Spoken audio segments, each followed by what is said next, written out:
welcome back to Block TV. Last I checked, I am still Yael Lavie. It's time for Block Doc.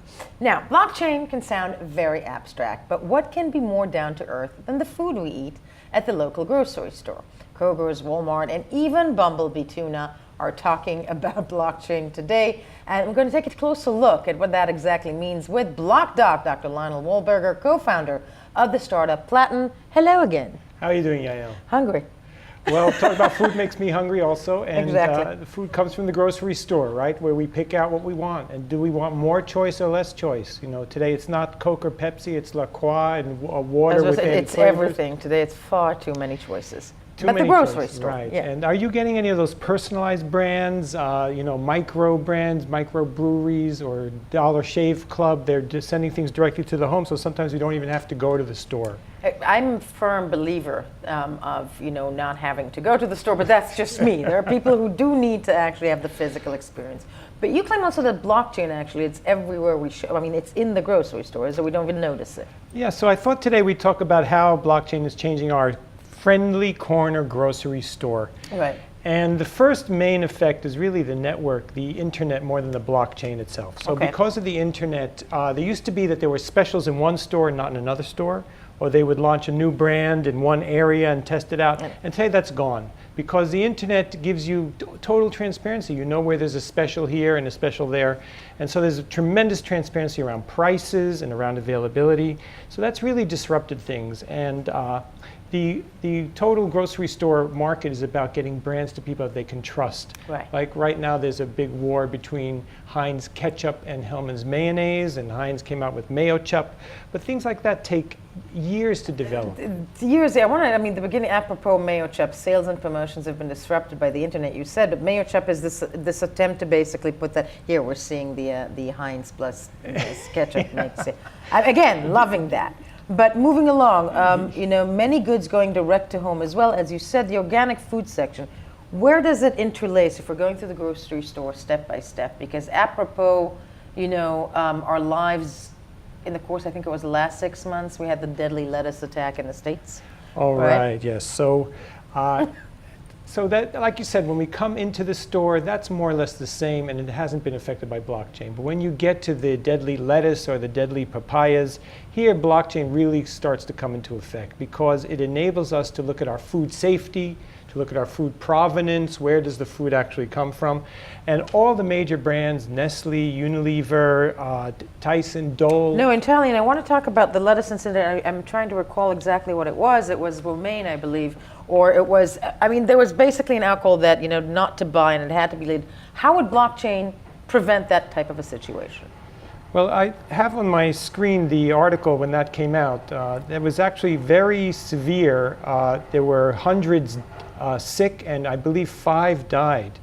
And so Walmart, which is one of the more innovative of the grocery chains, decided to take advantage of that to roll out their first supply chain product on a blockchain dealing with green leafy vegetables. Right. And so how does this work? So it means when you come to the grocery store and you're actually in front of the product, you'll have something to scan, and it will show you that this lettuce is actually safe. Ooh. Similarly, Nestle is experimenting with Gerber baby food, because there's been some baby food scares, and there was some poor infant formula. So in this article, we see that Nestle is experimenting with Gerber baby food. And in a similar fashion, we have Tyson, which is a brand that maybe most reviewers aren't aware of, but if they see all these brands that they're behind, they're one of the food giants. So this is 3 examples, and it goes all the way back to the farm. Who's the leader on the farm? John Deere. John Deere makes the farm machinery, and John Deere is also leading in blockchain innovation. So how exactly does this work? I've been asked by people. Because it's confusing. You're standing there in front of the vegetables like this man over here, you're picking them up off the stand. You don't feel all of the supply chain, the trucks, the sorting, the financial deals, the loans that went to the farmer a year before. Right. And blockchain is really just a form of data and networking that allows those details to be shared more publicly. And food suppliers are actually really interested in joining these. It's not like they have this data and they want to keep it secret. they're farmers, and they're willing to share the data. And it's in their benefit, I'm sure, because more transparency in the food industry at the end of the day can prevent or can trace back in situations such as the lettuce scare that the U.S. was completely, freaked out by.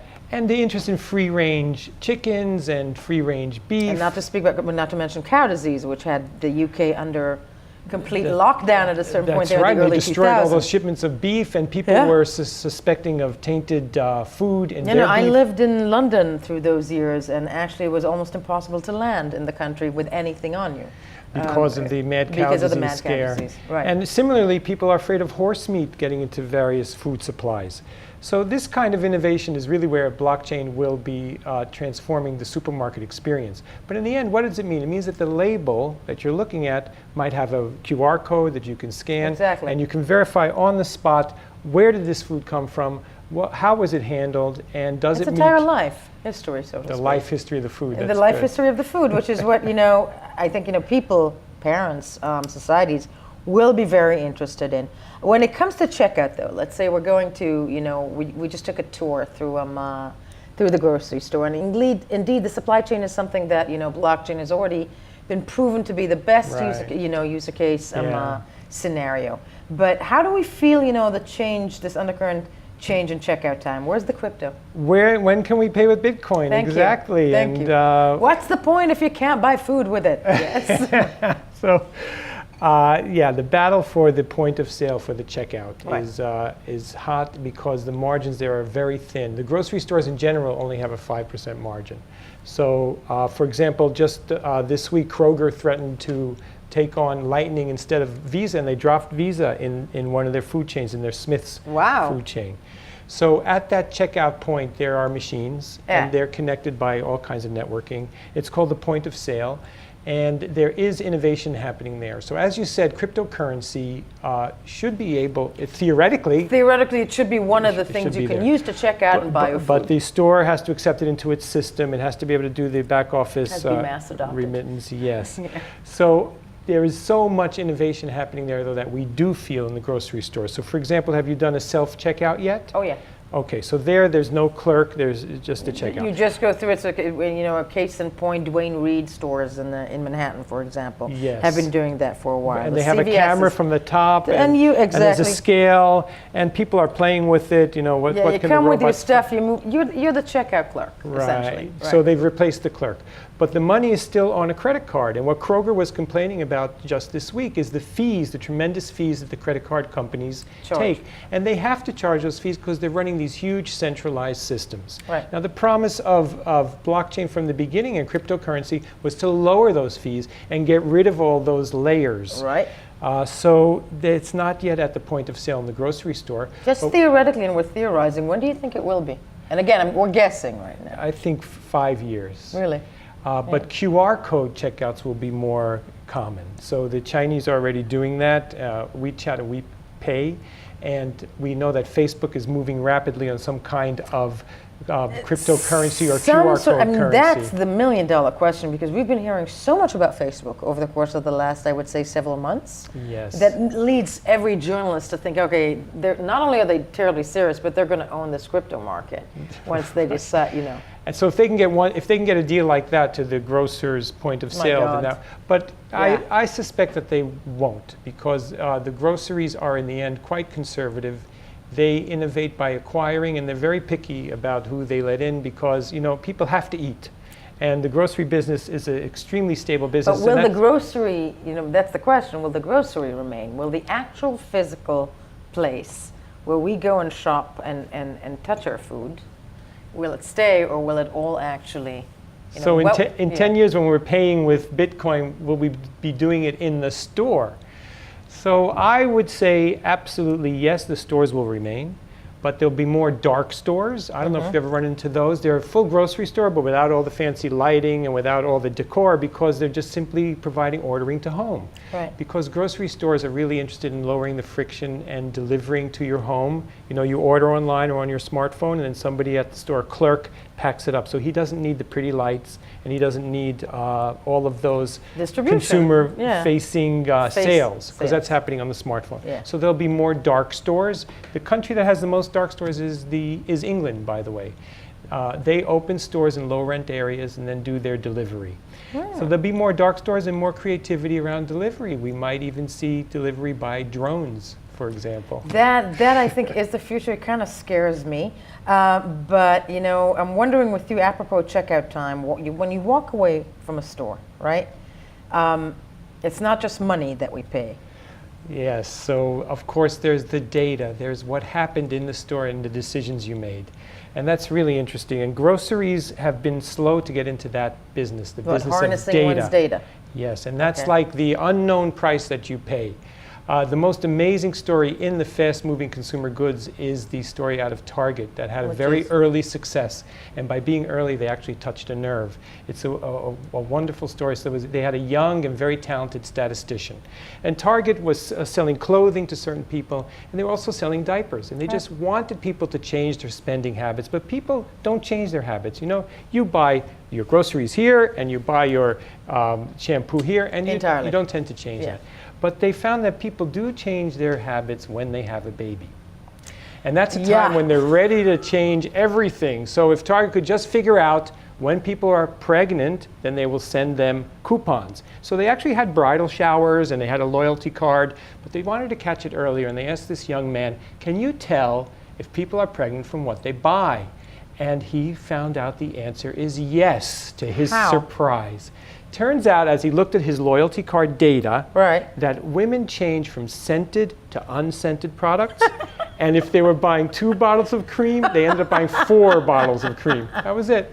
Yeah. And so he came back to the bosses and he said, just the minute a woman changes from scented to unscented, send her coupons. Wow. And then something happened.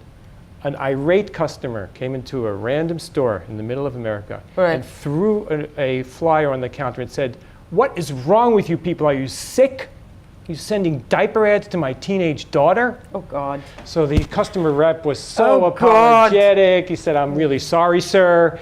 And they actually called later to make it up to him. But he came in a week later, he said, you apparently know more about the affairs in my household than I do. See, that to me is freaky, because at the end of the day, it's the data. It's the data that is being taken from all of us. The invisible price. An invisible price. And, it all goes into the story of, or the idea of privacy. Nothing is private anymore, including, we can't even control when we tell our loved ones what's coming. That we're pregnant, or, who knows. I think it comes down to trust also. In blockchain, we talk a lot about trust and trustless. And frankly, if you had a local vendor that you trusted, then, and you were it was a small store, you might tell that person, there's another one on the way, I'm going to need this product or this product. You don't mind people knowing things if you trust them. Yeah. But if you don't trust people, then you feel invaded. At the end of the day, though, I think it's all about choice. And as you said, we envisioned in 10 years dark stores.